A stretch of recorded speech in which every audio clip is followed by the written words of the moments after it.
Hi hello Gill में welcome.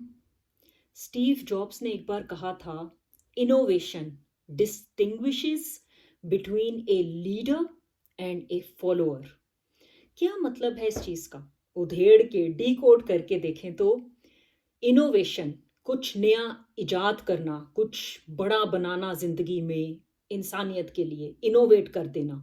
Steve jobs ने iPhone, आई Mac, पता नहीं क्या क्या चीज़ें, यानी एप्पल के बहुत से बेहतरीन प्रोडक्ट्स बनाए। खैर, इनोवेशन जो है वो डिस्टिंग्विश करता है। डिस्टिंग्विश का मतलब फर्क करता है या डिफ्रेंशिएट करता है। किस में? किस पार्टीज में या किन लोगों में? एक है लीडर और एक है फॉलोअर।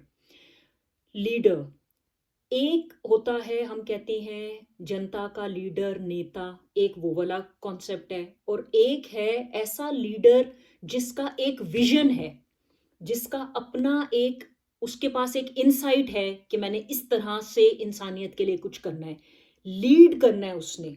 लीडर। फॉलोअर है जो फॉलो करता है लीडर को।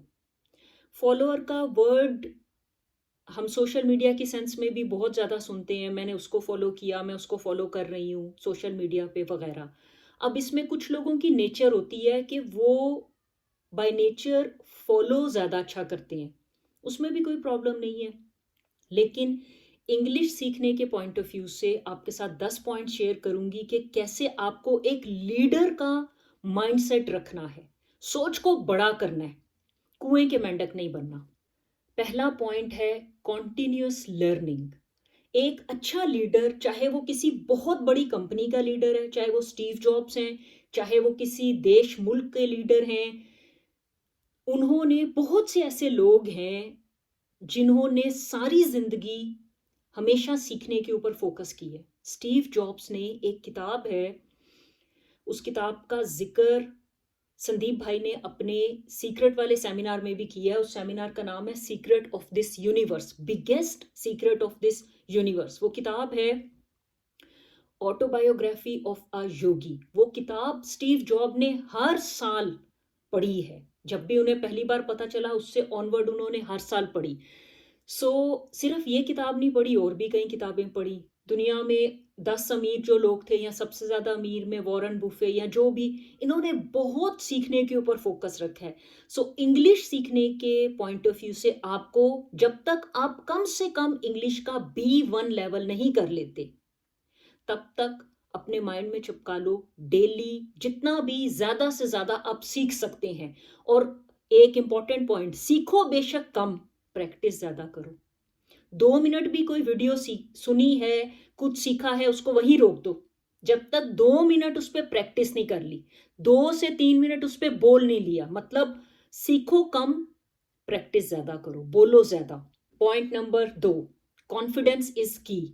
आपने जो भी सीखे उसकी प्रैक्टिस करो, और कोई भी आपको रोके, टोंट करे, आपको खुद पे भरोसा होना चाहिए, विश्वास होना चाहिए, कॉन्फिडेंस रखो, ऊपर वाली जात आपके साथ है। अगला पॉइंट बहुत इंटरेस्टिंग है, ये है स्पीक स्पीक स्पीक। ये मेरा पर्सनली भी फेवरेट है, क्योंकि स्पोकन मेरी स्पेशलिटी है। स्पीक स्पीक स्पीक मतलब प्रैक्टिस बॉस, मस्ट। कोई दिन आपकी जिंदगी में नहीं होना चाहिए जिसमें आपने प्रैक्टिस नहीं की। कोई भी स्किल है, ड्राइविंग है, कुकिंग है, स्पीकिंग स्किल है, प्रैक्टिस तो चाहिए। तो जितनी प्रैक्टिस करोगे उतना बेटर है। सुनो, बोलो, लिसन किया, बोलो। कुछ भी आपने रीड किया उस पे भी बोलो, क्या रीड किया, 2 मिनट उस पे बोलो।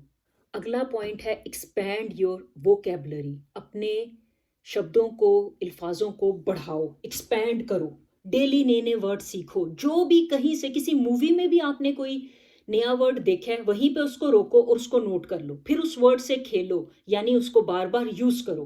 प्रोनाउंसिएशन, ये आप अभी बेसिक रखो।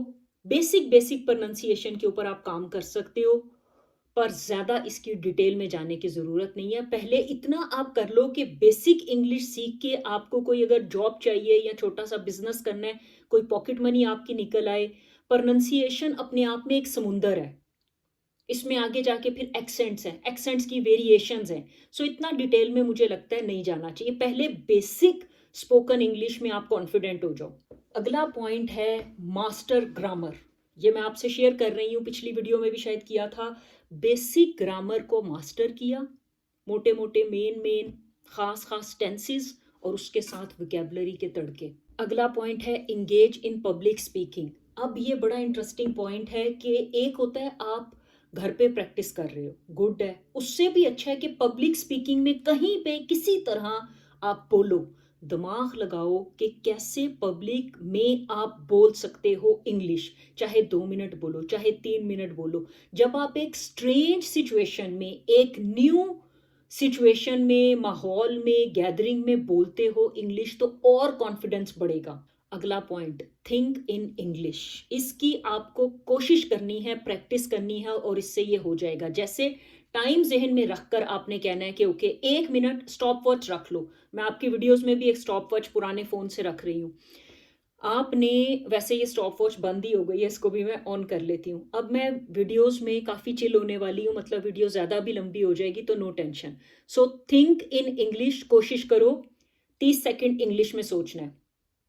अगला पॉइंट है कल्चरल अवेयरनेस। आपको कल्चरली कैसे अवेयर होना है, अगर कोई और किसी कल्चर का इंसान आ रहा है तो उसको किस तरह से समझना है। इसमें भी आपको कुछ मूवीज हेल्प कर सकती हैं। वैसे हमें कल्चर का अच्छा खासा आइडिया इंडिया पाकिस्तान में होता है। अगला पॉइंट है innovate in your learning. Innovate का मतलब है कि खुद से दिमाग लगाओ कि कैसे आप बेस्ट सीख सकते हो।